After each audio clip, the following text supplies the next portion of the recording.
ఈరోజు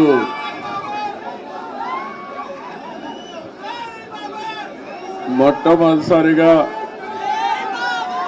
4వసారి ముఖ్యమంత్రిగా ప్రమాణ స్వీకారం చేసిన తర్వాత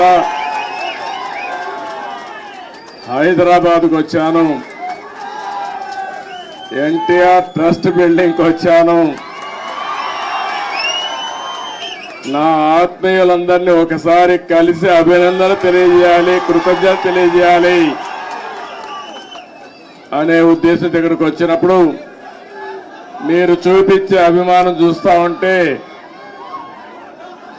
నాకెంతో ఆనందం, నాకొక ఉత్సాహాన్ని కూడా మిమ్మల్ని చూస్తా ఉంటే ఇంకా ఎక్కువ చేయాలనే ఉత్సాహం వస్తా ఉంది.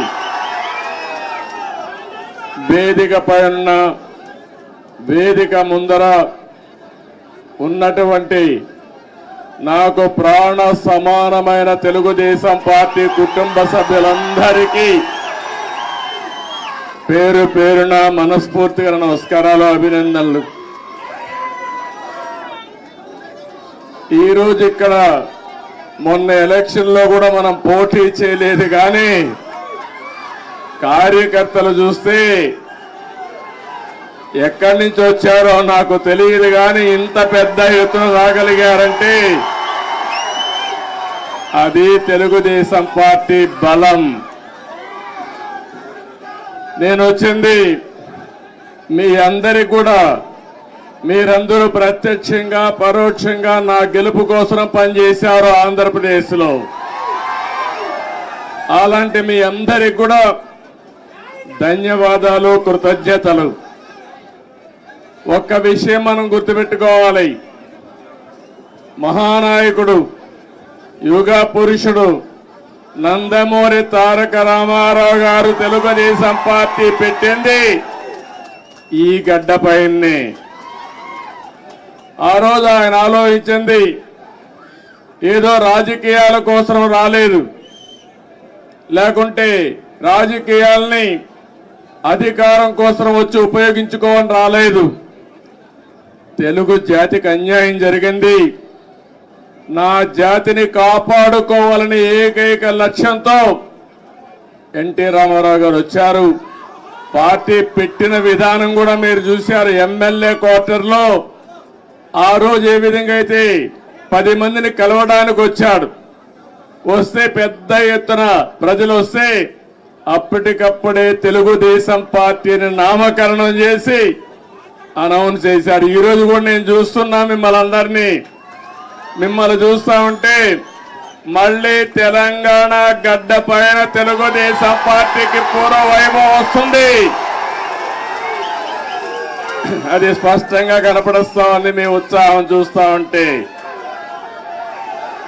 ఒక్క విషయం మనందరం కూడా గుర్తుపెట్టుకోవాలి, ఈరోజు 2 రాష్ట్రాలు విభజన జరిగినప్పుడు కూడా నేను ఒకటే ఆలోచించాను, నాకు ఇటు తెలంగాణ అటు ఆంధ్రప్రదేశ్ 2 కళ్ళు లాంటివి. అందుకే ఆ రోజు ఒకే మాట చెప్పాను, నేను ఏ పక్క కూడా సైడ్స్ తీసుకోకుండా 2 ప్రాంతాల ప్రయోజనాల లక్ష్యంగా పనిచేసిన ఏకైక పార్టీ తెలుగుదేశం పార్టీ. తెలుగు జాతి ఐకమత్యంగా ఉండాలని ఆ రోజు ఆలోచించా, ఈ రోజు ఆలోచిస్తున్నా. నా చివరి రక్తపు బొట్టున్నంత వరకు అదే ఆలోచిస్తాను. ఇంకో పక్కన మీరు ఒక విషయం గుర్తుపెట్టుకోవాలి, తెలుగు జాతికి ఒక గౌరవం తెచ్చిన వ్యక్తి ఎన్టీ రామారావు గారు.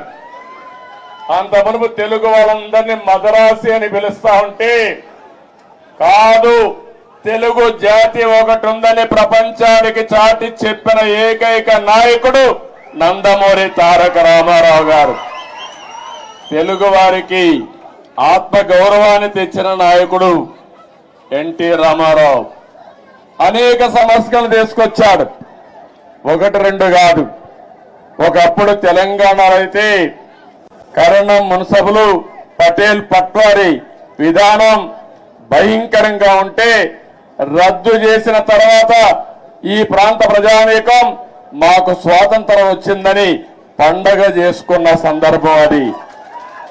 ఈరోజు తెలుగు రాష్ట్రాల్లో బ్రహ్మాండంగా వెనుకబడిన వర్గాల ముందుకు వచ్చారంటే అది ఎన్టీ రామారావు గారు చూపించిన చొరవ, ఆయన తీసుకున్న చర్యలేనని చెప్పి నేను మీకు తెలియజేస్తున్నా. అనేక పరిపాలనా సంస్కరణలు తీసుకొచ్చారు.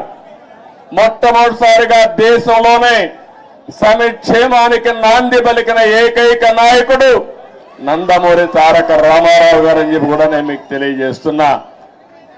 ఆ తర్వాత ఈరోజు మనం పార్టీలో చూస్తా ఉంటే ఎక్కడ చూసినా 20 ఏళ్ళయింది అధికారం పోయి 2004, ఈరోజు 2024 అధికారం పోయిందే గాని మీలో పట్టుదల తగ్గలేదని చెప్పి నేను మీకు తెలియజేస్తున్నా. రోజు రోజుకు అభిమానం పెరుగుతా ఉంది. కొంతమంది నాయకులు పోయారు కానీ కార్యకర్తలు మాత్రం పోలేదు.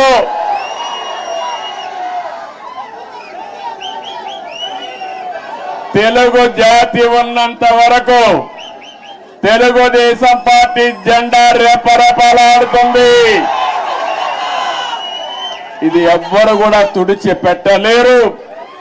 ఏ విధంగా అయితే నందమూరి తారక రామారావు గారు తెలుగు జాతి ఉన్నంత వరకు తెలుగు వారి గుండెల్లో ఉంటారో, అదే విధంగా తెలుగు జాతి ఉన్నంత వరకు పసుపు జెండా ఎగరతానే ఉంటుంది. అయితే ఈ సందర్భంగా మనం కొన్ని విషయాలు కూడా మాట్లాడుకోవాల్సిన అవసరం ఉంది. ఈరోజు మనం చూస్తే తెలుగు జాతి కూడా అనేక సంక్షోభాలు ఎదుర్కొంది. నేను కూడా తెలుగుదేశం పార్టీ నాయకులు కార్యకర్తలు కూడా అనేక సంక్షోభాలు ఎదుర్కొన్నాం. కానీ ప్రతి ఒక్క సంక్షోభాన్ని ఒక అవకాశంగా మలుచుకుని తిరుగులేని శక్తిగా తెలుగుదేశం పార్టీ ఎదుగుతూనే వచ్చింది. భవిష్యత్తులో కూడా ముందుకు పోతాదని చెప్పి నేను మీకు తెలియజేస్తున్నా. నన్ను జైల్లో పెట్టారు ఏ కారణం లేకుండా. కానీ ఆ రోజు హైదరాబాద్ లో మీరు చూపించిన చొరవ నా జీవితంలో ఎప్పుడూ మర్చిపోలేను. ఇప్పుడు సెంటర్లో గాని అదే మాదిరిగా గచ్చిబౌలిలో మీటింగ్ పెడితే రెచ్చిపోయిన ఉత్సాహంతో నాయకులు లేకపోయినా మేమే నాయకులని చెప్పి లక్షల మంది వచ్చారంటే అది నా జీవితంలో ఎప్పుడూ మర్చిపో. జైల్లో ఉండి చూసి నేను చేసిన పనికి, నేను చేసిన అభివృద్ధి గుర్తుపెట్టుకుని నాకు సంఘీభావాన్ని తెలియజేశారంటే